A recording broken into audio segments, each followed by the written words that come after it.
Tervist! Ma tahan täna rääkida sellest, mis minu arust jääb teatrist järgi siis, kui talt ära võtta füüsiline ruum. Ja oma ettekandes ma arutlen selle üle, kuidas minu praktikas viimase 20 aasta jooksul on teatriruum muutunud füüsilisest järjest nagu lahti argnedes, kuidas ta on muutunud, ma ei tea, pigem virtuaalseks, kuni lõpuks ta on üldse õhku haihtunud. Ja tuleb tunnistada, et tegelikult on päris kerge tunne. Ja ma tahan alustada sellest, et ma räägiksin lavaruumidest oma elus. Et kõigepealt ma sattusin teatrisse juhuslikult ja väga paljuski tänu perekond noormetsade ühele inspireerivale loengule, mis rääkis kaasaegsest tantsust, kaasaegsest teatrist ja siis järgnes terve rodu igasuguseid valesti mõistmisi, mis interpretatsioone ma lõpetasin Vanemuise teatris balletitantsijana. Nii et mu esimene lava tegelikult on Vanemuise suur lava. Ja kontseptsiooni teatrimaagiast mul tegelikult ei jõudnudki üldse tekkida sellepärast, et olles Vanemuise suurel laval, ma tegeleksin hoopis sellega, kuidas oma edevusega, trenniga, sellega, kuidas see kõik sealt nagu nii-öelda seestpoolt välja näeb. Nii et kogu seda kontseptsiooni teatri imest, teatri maagiast nagu publiku poolt vaadatuna must tegelikult üldse ei tekkinudki. Ja siis ma Vanemuises töötades ma mõtlesin esimest korda sellele, et kuidas see teater on ikka väga kummaline sümbioos nagu vale maailma ja päris maailma vahel. Ühest küljest kõikidel näitlejatel, kes seal töötab, või isegi mitte näitlejatel, üldse nagu teatritöötajatel, kõigil on olemas mingisugune päris elu ka, neil on lapsed, pered, värgid ja ka teatris on see kõik kuidagi imelikult, ma ei tea, fake, seal on admin räägib sinuga naljaka teatraalse häälega ja teeb sketši iga kord, kui võtmed sulle anneb, vanemal näitlejannal on põsed, on teibitud kõrva taha, balletitantsijad mängivad doominot ja kuidas see kõik siis omavahel nagu ühendub ja tegelikult on veel terve hunnik inimesi, kes kõik tahavad hirmsasti maksta, et näha, mida inimesed seal teatri nii-öelda maailmas sees teevad. Nagu lukuaugust tahavad piiluda. Samal ajal siis teatris inimesed nagu treenivad, laulma, tantsima, kõik selleks, et nagu inimesed oleksid entertained. Natuke aega hiljem sai minu järgmiseks lavaks Von Krahli teatrilava. Ja Von Krahl oli 90-ndate lõpus lennukate ideede absoluutne epitsenter. Ja lisaks enda etendustele toimusid seal ka kõik võimalikud tantsuetendused ja etenduskunstide katsetused. Loogiline, sest maja direktor oli tollel Priit Raud.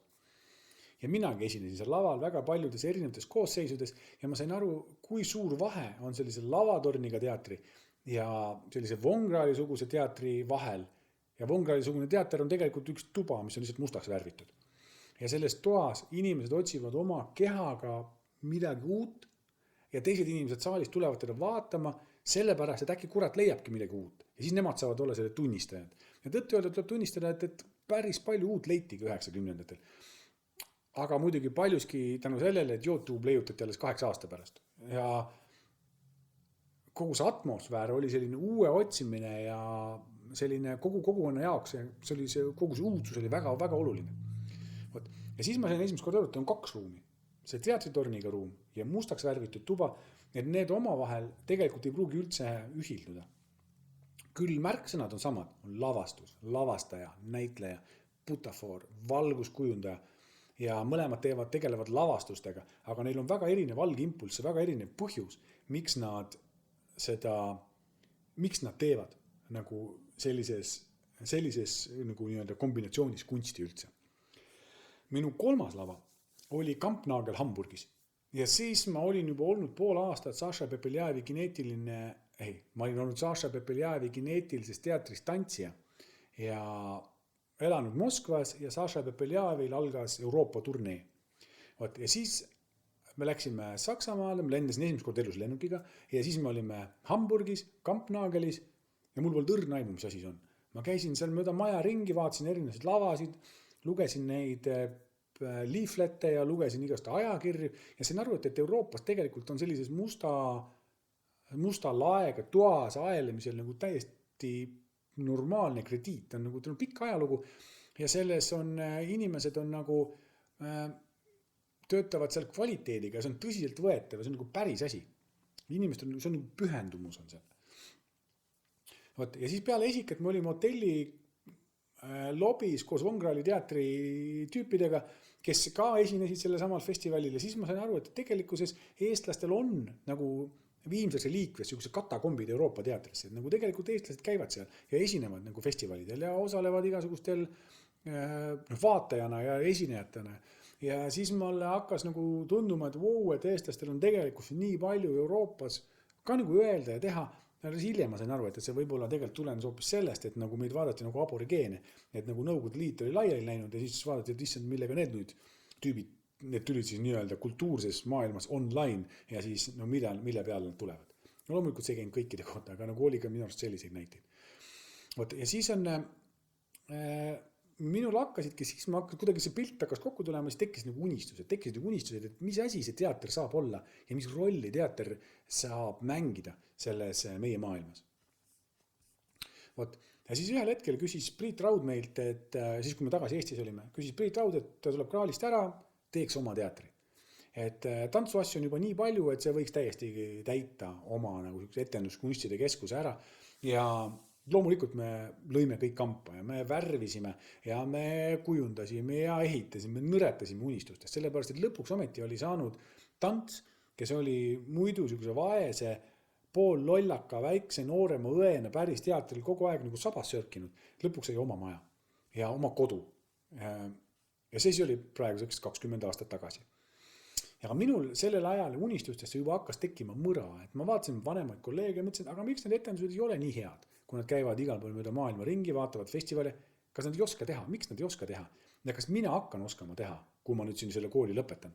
Ja et äkki see keha ja ruum on küll lavatorniga teatris piisav, et seal on kokku lepitud, seal on diil vaatajatega, et inimene lippab ringi mööda lava ja siis see kõik on nagu nii-öelda kõik on košer.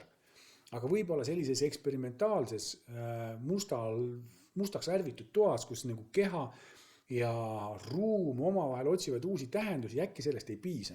Ja siis ma hakkasingi tegelema videoga. Et kui meie üritame seal nagu ümber defineerida teatriruumi ja analüüsida ja oma tegevust ja mõtestada, mis see on, kui ma teen nii ja mis see on, kui ma teen naa. Et võib-olla mul on vaja seal mingisugust abi, et leida mingisugune aken, läbi mille ma saaksin siis nagu vaadata kogu seda teatriruumis toimuvat. Ma leidsin, et video on see aken.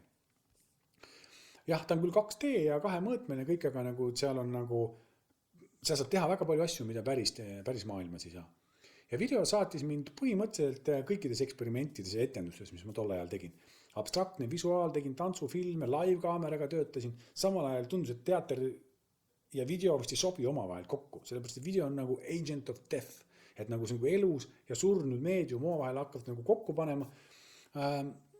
Et aga seal kuidagi ei tule midagi, aga ma sain aru, et ma pean tegelikult veel sügavamale minema. Et ma kolisin Hollandisse, läksin Hollandis kooli ja hakkasin tegelema programmeerimisega ja eriti huvitas mind just, kuidas programmeerida videot. Et kuidas kõik see interaktsioon ja kuidas see nagu nii-öelda video üles ehitub nagu just nimelt nagu softi arenduse keskkonnas, see oli minu jaoks nagu väga huvitav. Ja lisaks veel see, et kui nüüd siis see video programmeerime tõsta sellesse musta tuppa ja panna keha või ka sinna juurde, et milliseid kõiki uusi tähendusi see kombinatsioon võib hakata looma, et see oli minu jaoks nagu väga inspireeriv. Ja ma sain aru, et kui omavahel kombineerida heli ja mikrofone, kaameraid, valgust, igasugused sensorid, siis need uued seosed, mis tekivad, need ei ole üldse need samad, mis on nagu kokku lepitud, et seal on nagu väga palju uut saab niimoodi tehnoloogia ja keha ja ruumi abil saab nagu tekkida. Et kehast saab kontroller ja ruumist saab interface nii-öelda. Ja üks õpetaja ütles mul seal, et everything is possible. It's just a matter of time and money. Ja siis järgnevatel aastatel ma tegelesingi rohkem sellega, et kuidas koodi panna lavale, kuidas tekitada videoga uusi ruume, konstrueerida interaktiivseid lahendusi kuni ise organiseeruva süsteemini. Ja see on üks etendus, mis me tegime Hendrik Kaljujärve ja Ahto Vaheriga, sellest, et kuidas robotid laval proovivad ise tähendusruumi tekitada.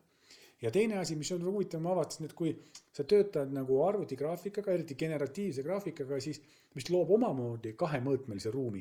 Ja sina ole siis sellises positsioonis, et sa vaatad seda, üritad aru saada, mida see arvuti sulle üritab öelda ja siis sa otsustad, et ma kustutan selle ära.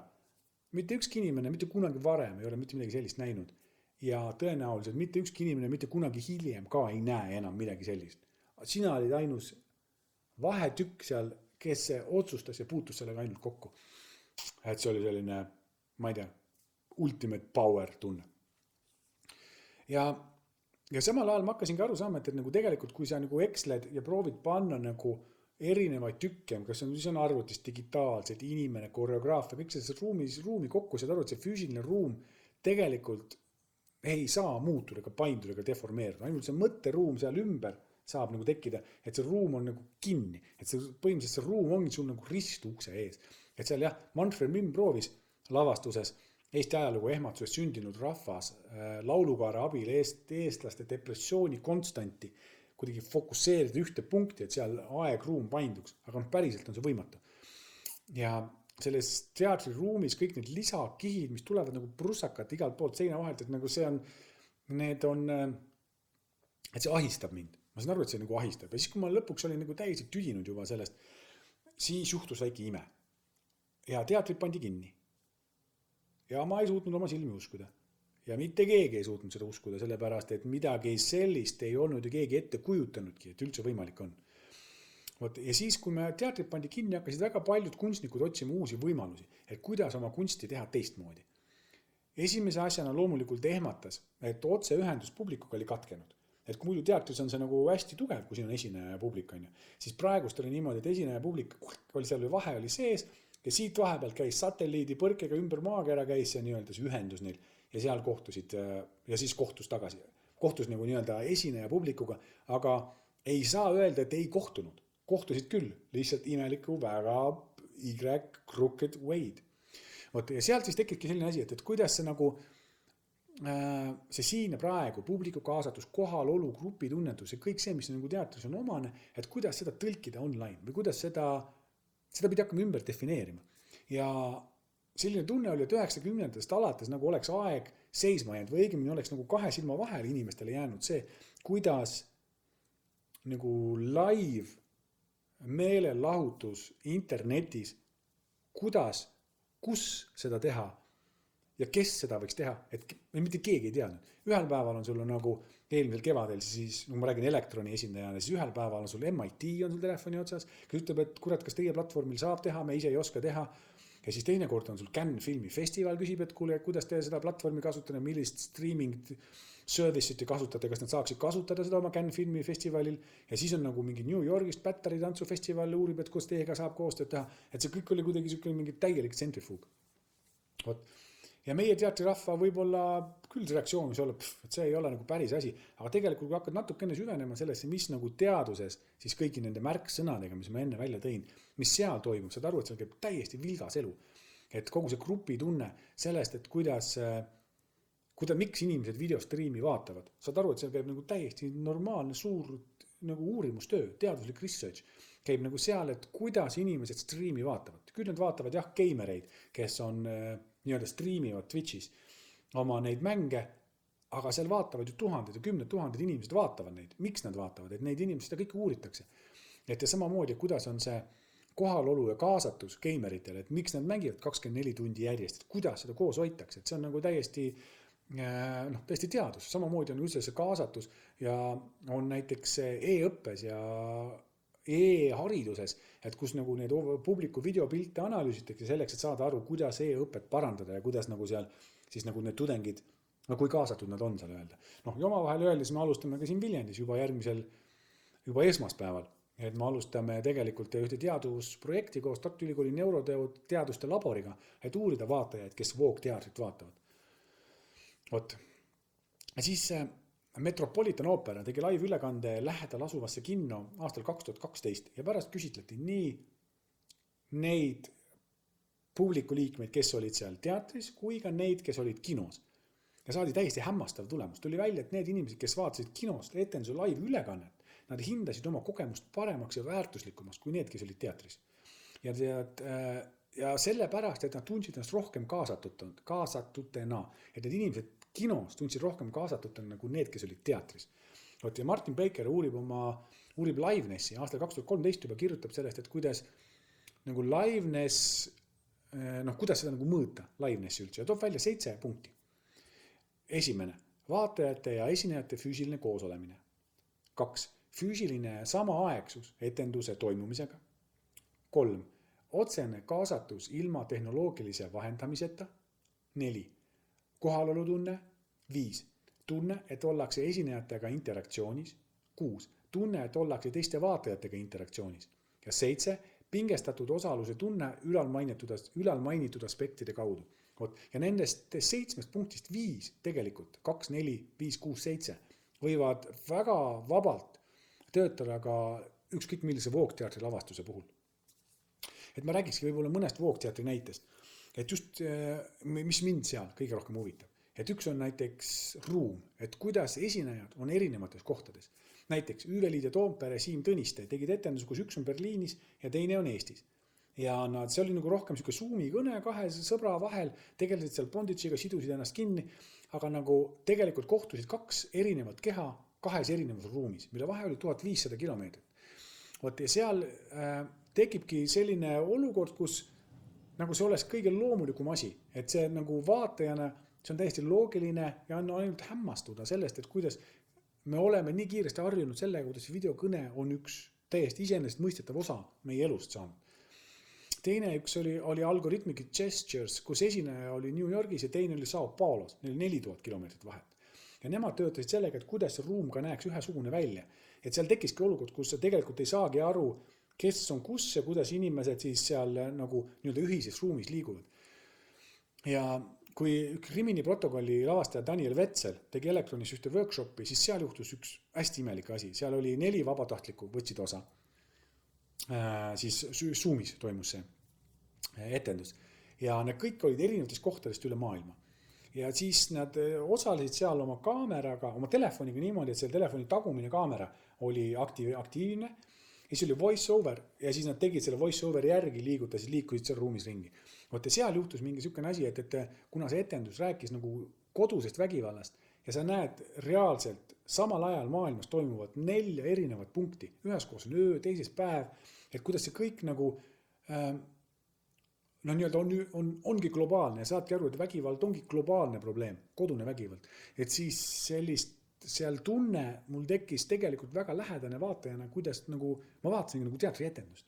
Ja ma tegelikult ei kujuta ette, et sellist ideed saaks teha, ma ei tea, ütleme Ugala teatris näiteks, kus on nagu Gert, Karmen, Meelis mängivad seal oma vahel ja kõik on eestlased ja proovivad mängida mulle erinevaid punkte üle maakera. Et selles suhtes mina leian, et see oli väga hästi see idee õigustas ennast.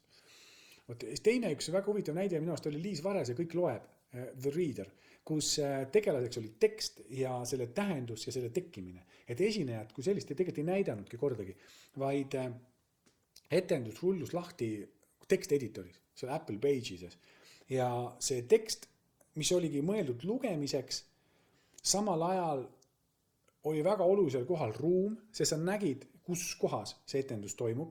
Sa ei näinud, kes on see performer, kes ta teksti kirjutab, aga sa näed, mida ta teeb. Sa näed ruumi, sa näed, mida ta teeb ja sellest kokku tegelikult tekkiski peas pilt, et mis seal ruumis toimub. Et selles mõttes oli nagu ka minu arust väga leidlikult ära kasutatud just seda, kuidas et ei ole kaamera ees näitlemine, vaid on nagu see teatraalne kogemus tegelikult tekib, kui me saame seda teatraalseks nimetada. See kogemus tekib nagu kasutades neid vahendeid, mis on olemas voogteatri jaoks. Ja ma mõtlengi siin, et keda see võiks huvitada või kuidas nagu üldse nagu voogteatri või virtuaalset teatrit võiks nagu teha. Siis ma mõtlen üks sihtgrupp kindlasti võib olla minust noored kunstnikud, kelle fännid ja kelle nagu publik tegelikult võib-olla üldse ei peagi lugu teatrist ega teatriruumist ega teatri kontseptsioonist. Ja siis praegusel hetkel on Eesti teatripoliitikas on upcoming noorel lavastajal rääkimata tantsukunstnikust tegelikult praktiliselt võimatu hakata tööle olemasolevate institutsioonide juures. Vähemalt senikaua, kuni ei ole saadud reeglina valge keskealise mehe poolt, kes on kunstiliseks juhiks, ei ole saadud tema õnnistust. Et see kunstnik on juba küps selleks, et saaks võimaluse ennast tõestada päris teatris. Ja kui noorel oleks oskus ja tahtmist, saaks ta tegelikult minna selle kunstilise juhi juurde, nii et tal on portfellis juba 100 000 fänni ja subscriptionit. Ja siis nad saaksid omavahel juba rääkida hoopis teiselt pinnalt. Et see, et okei, ma teen siin päris ruumis sinu teatris oma etendust, mis ma veel saan peale selle, et 100 inimest vaatama tuleb. Üks asi veel, mis ma tahan rääkida, on see, et kuidas teatrikogemusest kui sellisest. Need traditsioonilises teatris on kogu see publiku kogemusdisain nagu väga hästi läbi töötatud ja väga hästi läbi mõeldud. Et kõik see, mis on enne ja pärast etendust, on niisugune kindel ja turvaline tseremoonia. Garderoob, kohvik, konjak, ringis kõndimine ja loomulikult publiku märgid. Selline onboarding ja offboarding, et nagu viia inimesed lainele ja uuesti lainelt ära. Et voogteatris ja netikultuuris tegelikult selline kultuur üldse puudub. Etendus algab plõks ja etendus lõpeb plõks ja nagu vaataja on tegelikult, kes oli isegi natukene kaasatud, on äkki kuidagi musta ekraani ees ja üksinda kodus oma diivanil, oma digitaalses üksinduses. See on midagi, mida kogu selle voogteatri kontseptsioonil on väga palju päris teatriruumist õppida. Ja samal ajal on minust imbunud või minust tekkinud veel teine mõra. Et ma olen hakanud väljast vaatama, et mis rolli teater tegelikult endale ühiskonnas üldse nagu nõuab või küsib. Ja tuleb tunnistada mitte mingit peale kunstitempliks olemise. Ja kui me jätame ära meelelahutuse rolli teatris ja selle müstilise siin ja praegu tunde tekitamise tungiva vajaduse, siis tegelikult tekib küsimus, mida me teeme siin maailmas. Ja see küsimus on minu jaoks väga oluline, sellepärast, et ma olen ju etenduskunstide programmi juht ja ma usun, et seda on jubedalt vaja teha. Seda on jubedalt vaja õpetada, seda on jubedalt vaja õppida.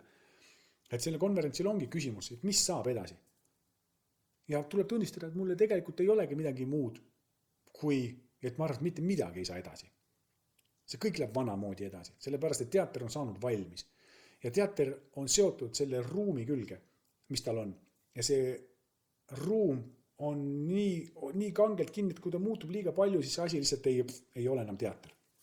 Ja ma arvan, et me peaksime tegelikult rohkem, eriti praegusel ajal, kui nüüd kõik kinni on, me peaksime just nimelt oma röntgenpilguga vaatama ühiskonnas ringi ja oma oskuste sisse ja mõtlema, et mis kohad meil on, kus kohas meid on vaja, mida me veel saaksime ühiskonnas teha.